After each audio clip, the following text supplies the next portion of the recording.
Have you ever thought about happiness? Happiness is such an esoteric term. It's such a metaphor. It's such a loaded metaphor. And when we were children, happiness was so simple. It could be, I don't know, candy, ice cream, playing in the park, or for me, it was ice skating with my father on the weekends, dancing somewhere on the frozen lake, or buying a pastry at the local bakery for, like, I don't know, 10-15 cents, or a glass of fresh juice, or whatever. Happiness was so simple. Playing Lego blocks or drawing, it was easy. Happiness was easy as a child. And then as you grow older, you think happiness would be when you get married and have a family and children, when you fall in love, and all of that happens, and somehow happiness becomes elusive after a while. And then you married and love become elusive, and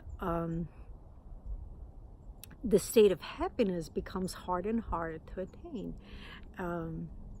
It's not the food, it's sometimes what you do, but it's never permanent. It doesn't last for a very long time. And after a while, I started thinking that, I got all of these, family, children. I've done all of those things. I got a well-paying job. I have money. I can afford things, and somehow you're still not feeling happy. And then you start settling to the notion that happiness is fake. Happiness doesn't exist. What is happiness? Some sort of nonsense. It doesn't exist. It's not real. And I remember at that point of my life when I was thinking that happiness is just settle what you have and be happy and be grateful. I met I met somebody who did a reading on my soul's purpose, and he said, "Lena, your soul came to this life, to this incarnation, to experience happiness." And I'm like, boy, what is this?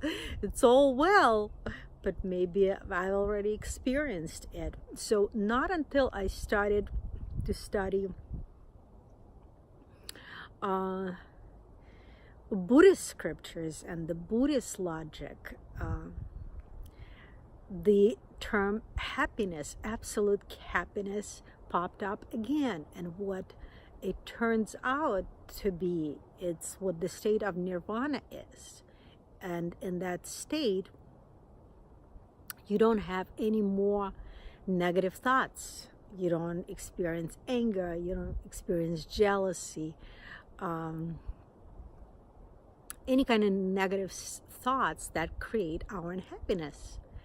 And there's a lot of work to get to that point, to clear those mental affliction, to clear all of those weeds out of your consciousness.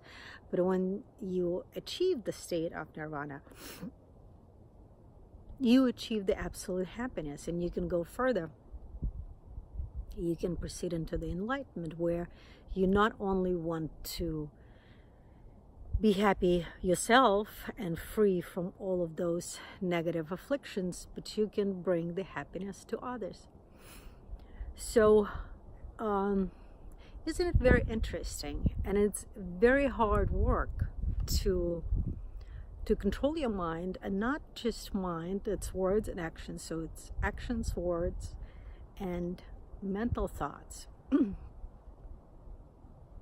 And there is a system, there are practices, there is a way to clear your mind out of those weeds on the way to your happiness. I remember I was reading Chopra, some of his books, and it was all about weeding. Go weed your garden, weed your consciousness. And the weeds are those negative thoughts that trigger words, that trigger actions.